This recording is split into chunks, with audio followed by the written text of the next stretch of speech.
E essa é para você. Ó. O Banco Central reduziu a estimativa de crescimento do Produto Interno Bruto, o PIB, de 2,1% para 1,9% em 2025. Os dados foram divulgados no relatório de política monetária do primeiro semestre, ou trimestre, melhor dizendo. No ano passado, a economia brasileira cresceu 3,4%. A projeção de crescimento mais baixa reflete uma desaceleração na atividade econômica necessária para conter a inflação. O Banco Central destacou que, embora a economia e o mercado de trabalho apresentem dinamismo, há sinais de moderação.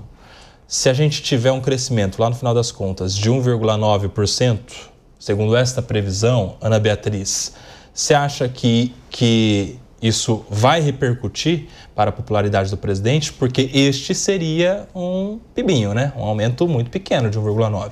Koba, eu acho que assim, a gente vive um momento em que, por exemplo, no ano de 2024, nós tivemos bons indicadores econômicos. Inclusive, se você pegar as falas do presidente Lula, do ministro Haddad, da equipe econômica, eles tentam, de alguma forma, justificar as críticas com base nesses elementos positivos, nesses números positivos que foram apresentados.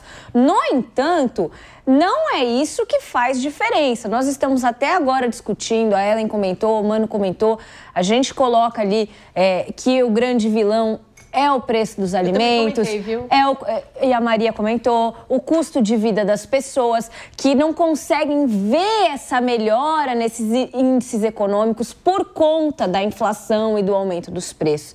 Então, eu acho que se a gente não vê a contrapartida, e vamos lá, essa desaceleração no crescimento é fruto exatamente desse aumento da taxa Selic que vem sendo promovido pelo Banco Central com esta finalidade de controle de inflação, que leva também a uma redução do consumo, consequente desaceleração do crescimento da economia.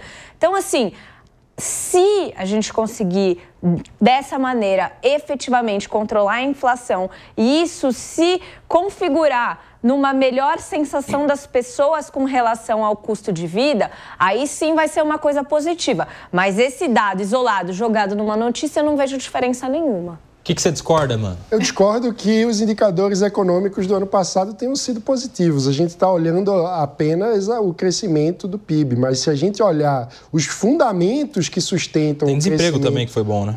Exatamente. Os fundamentos nos levam a observar que, na verdade, a economia brasileira está superaquecida. O que é que isso significa? Que nós estamos produzindo mais do que a nossa capacidade real de produção. É exatamente isso que aponta o relatório do Banco Central. A decisão de aumentar a taxa de juros é baseada nisso. Por quê? Porque a gente está vivendo um estímulo artificial por parte do governo, colocando mais dinheiro na economia para induzir o consumo de uma forma artificial, sem ampliação da produtividade. Inclusive, quando a gente olha, por exemplo, o dado da produtividade do ano passado, ele continuou estagnado, como, aliás, está há praticamente 40 anos. Nós não modificamos a produtividade do trabalho no Brasil de forma estrutural. Com isso, não ampliamos a nossa capacidade de produção, que seria o ponto elementar para gerar um crescimento sustentado da economia no longo prazo, para além das questões demográficas, né? Ou seja, o ponto central é o governo precisaria fazer o seu dever de casa. E o que a gente vê na prática é o governo atrapalhando o trabalho do Banco Central. O Banco Central, quando eleva a taxa de juros, é como se ele colocasse o pé no freio. O governo, quando faz estímulos econômicos para o aumento do consumo, como, por exemplo, a famosa medida de empréstimo consignado com garantia no FGTS, o empréstimo do Lula, segundo a Glaze, que, na verdade, é o dinheiro do próprio trabalhador, mas, enfim, o governo está colocando o pé no acelerador. Então, na prática, como se, ao mesmo tempo, o Brasil estivesse freando e acelerando.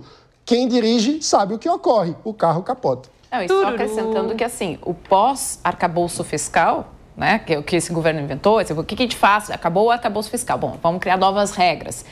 Isso não entregou nem previsibilidade fiscal e nem estímulo real à economia, que é o que o Mano está falando. Porque eu acho que é bem difícil e, às vezes, eu me sinto angustiada para explicar para quem está assistindo e ouvindo, assim, mas por que é tão ruim a gente estar com a economia aquecida, cheio de emprego? É difícil dizer isso, né? Porque não é real. Então, a gente não conseguiu fazer crescer de verdade essa economia, né?